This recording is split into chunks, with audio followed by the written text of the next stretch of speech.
York shoes. Very sensible shoe here. Here's my at work go-to snack. Yeah, you see I ate it all. You know, working can be an interesting experience. I said, you know what? I think I am going to do a video to tell people about the companies that I have worked at. Excuse me as I kiss the sky.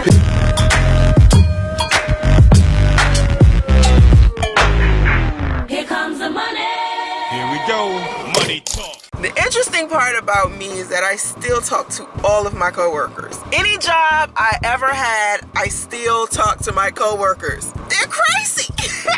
You know when you go on job interviews and then you give like professional and personal references? When I tell one of my old coworkers that they have to be my personal or professional reference, they're excited. They're like, oh shit.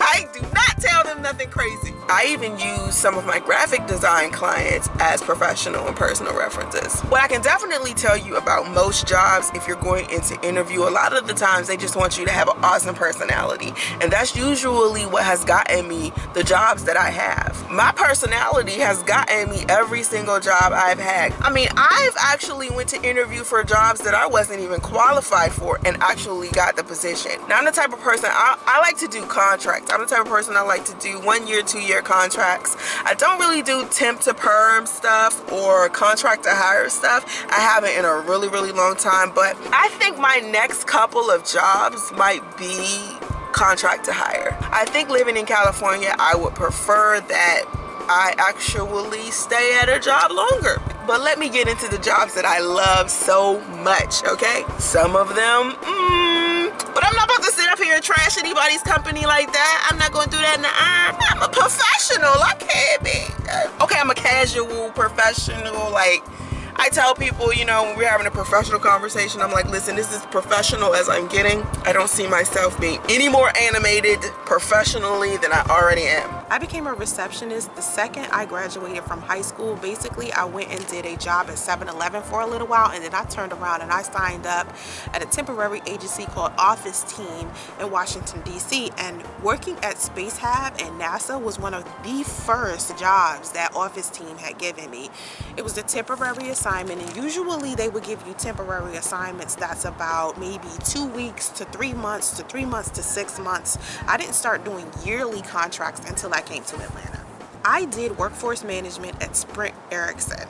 Ericsson is a telecommunications equipment maker and also provides wireless services. So that's how Sprint and Ericsson actually team together. Let me tell you something about this environment. Anytime you get into an environment that's similar to this one, and all of your coworkers are black, it's like one of almost the worst type of jobs to have. Like, my job was amazing, but I started to notice that when you work in like a call center environment, and you know how the calls continue to just roll over and roll over, if you are the person who answers the phone all of the time, all of the calls will consistently be directed towards you, and you'll just be picking up the phone and picking up the phone and picking up the phone. And I was known at my job as the one who was taking like the most calls. It was just crazy. I liked it though. Outside of my coworkers being a little bit lazy, the overtime at this place was amazing and I loved it.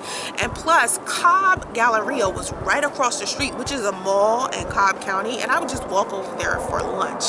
Next, I did onboarding. Cricket is a wireless services. It's like AT&T's Metro PCS, okay?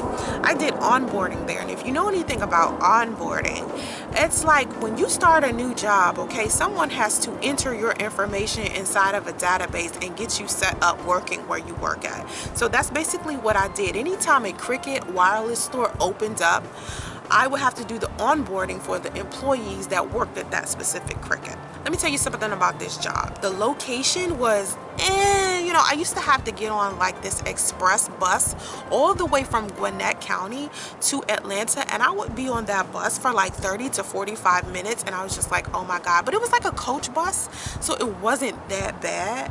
But the one thing that I really, really could not stand at this job was my damn boss. Outside of that, man, first of all, she was younger than me, right? But she had actually stolen her position from the person who trained her. So she was known around the office as someone who slick stole her boss's job. So for her to be younger than me, she was driving me freaking crazy. Like she was just she was like very hard on me. I was like her favorite person, but she was harder on me than anyone else, and it was driving me insane. I was like, oh my God, this woman. But I was working like harder, and I had more responsibilities than anybody at my job. You know what? Usually when I get at a job, for some reason, I'm like the person that wears all of the damn hats, and they give me like all of these responsibilities, and I'm working my butt off, okay? But outside of me working, like I love to work. I'm a workaholic anyway. My coworkers were amazing. The only person that really was causing me a problem was my boss. I cannot work at a place where my boss is driving me crazy. Okay, next, I did workforce management in the engineering department at the CDC. You know what the CDC is. It's our nation's health protection agency. I actually worked there. It was in Decatur. It's not really in the city of Atlanta, but it's based out of Decatur, and it's near Emory University. So I could basically use Emory University's like shuttle to help me get from like the train station to, you know, my job. I didn't really have to drive. I'm the type of person, I don't like to drive. I like to get on buses and trains in order to get back and forth to work to save like my gas and shit. Working at the CDC was good. However, getting clearance to even come into work every day was like a lot. Like sometimes the lines would get backed up at the gate for you to come in, and you had to have your ID. You had to show your ID every time you come in and come out. So I would like hate actually having to leave for lunch. That would bother me, because I would hate to have to stand in line in my car just to get back onto the campus. You literally had to have an ID. Now, working in the engineering department means some people would just call, like some doctors would call, or some, you know, people that work in the lab, they would call and say, hey, I have a condensation drip. Can you send someone down to fix it? That's mainly all I was doing. So I was just like doing like dispatch type of workforce management. I was just passing out work to technicians and engineers and stuff like that. So I actually enjoyed that. And that's probably one thing that I did more working in IT than I did any type of help desk work. Now, when I worked at Sprint Ericsson, I did kind of do some help desk work there too. It was mainly like passing out work as well to engineers and like technicians and stuff. Next, I was a data analyst at this company called Alcon Manufacturing, where they develop and manufacture medicine and devices to help with eye care. Basically, I would check up on the performance of the machines and the computers inside of that entire company. Now, it was easy to do because all I would have to do is download information off of servers and the database and basically crunch those numbers and turn those numbers into a chart and send out a daily report. Now, mind you, I was doing so many reports in one day for all of the different departments in regards to this manufacturing company. I would do these reports daily, and then I would turn around and do them weekly and then monthly. So I had like reports I would have to just keep up with. So in the event that a machine went down, or maybe a machine was putting out a defective product, I could tell because the computer would just pick up on whatever was happening with a specific machine. So I just basically had to turn that information that I was pulling off of the database into a chart so everybody else could basically read what was going on with these machines. Basically, it's just quality assurance, okay? Next, I was a receptionist at the Union Institute, which is a higher education degree university for adults. That was actually in Washington, D.C. I loved it very much. That wasn't the only college that I worked at. I worked at Marymount University in their registration office. Marymount University is an independent co-educational Catholic university, so that was like extremely different from what I was used to, but I liked it there. The next place I worked at was Dell. I actually worked at Dell remotely doing workforce management as well. If you know Dell, Dell is a computer technology company that develops, sells, and repairs computers. You know what Dell is, and I worked there. Basically the same thing I was doing in the engineering department at the CDC, as well as what I was doing at Ericsson Sprint. So I was kind of doing the same thing, but it was remote. I didn't necessarily have to go to my office. My office was located downtown Atlanta, across from Atlanta City Hall.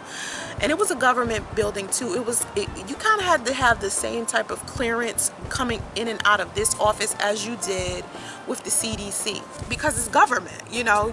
It's a whole nother thing. You had to literally pass like this amazing background check to even be able to work at places like this. Okay, next, I worked as a help desk tier 1 at NCR. NCR creates self-services, kiosks, terminals, and automated teller machines. Basically, when you go to the grocery store and you see that machine where it's self-checkout, or you see like a cashier ringing up some stuff, usually 9 times out of 10 she is on a machine that is created by NCR. So I worked at NCR as a help desk. So sometimes people would contact me and say, hey, something's wrong with my terminal, or something's wrong with my kiosk, and blah blah blah. I would sit there and troubleshoot and try to figure out what was basically wrong with them. Now mind you, I was a tier 1. When you're doing help desk work, it's different tiers. Tier 1, tier 2, tier 3. When you're really a tier 1, you're just basically a beginner. So basically I would just do little basic help desk like troubleshooting stuff. Next, I worked as a receptionist at this company called Landacorp, which created hospital delivery systems and care management solutions. And I was just a receptionist there.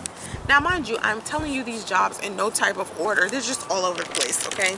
I actually got that job through my mama. My mama was like an accountant there, so we were working there together. I was like, thanks mom, you're the best. I ended up leaving that job. Don't even get me started on that job. The amazing part about all of my IT jobs, or telecom jobs, or workforce management, or help desk, or customer service, or whatever it was I was doing, the amazing part about it is I was doing more than one thing, working with more than one person. Like specifically at Alcon, it was amazing to me because I was working with a lot of mechanical engineers.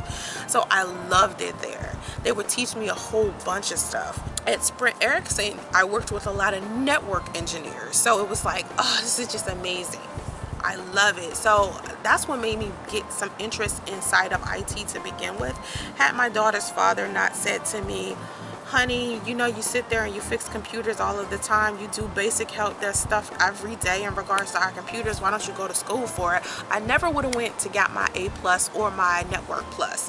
So I feel like my daughter's father is the main reason why I ended up, you know, getting into this industry to begin with. Usually when you're working in IT, it's so broad. There's so many things you can learn. You just got to take advantage of the situation. Like if you have a position that's just a receptionist, or you're just a help desk, or you're just a customer service representative or something like that inside of these IT companies, it is actually up to you to take the initiative to learn from the people around you. And that's basically all I did. I learned all of this hands-on stuff simply by dealing with other computer engineers and network engineers and mechanical engineers, and this is what gave me interest in software engineering, just being around a whole bunch of people who were already in IT. And I had never went to school for it. I didn't go to school for computer science or anything like that. So I just feel like I had ample opportunity to learn so many things, and I just happened to take advantage of it. So if you are in this position as well, if you are working at a company and maybe you are on a temporary assignment, or maybe you're a contractor, or whatever the case is, just make sure you take responsibility for the opportunity that you may have. Just keep in mind that you can move much further if you just push yourself there. I appreciate you watching. Have vision and stay focused. Namaste.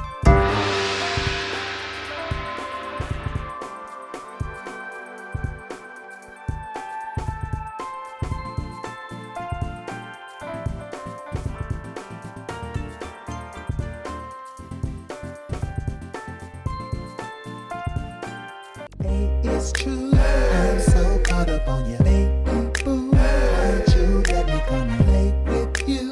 When you ready, shout it, ooh, ooh, shout it, ooh.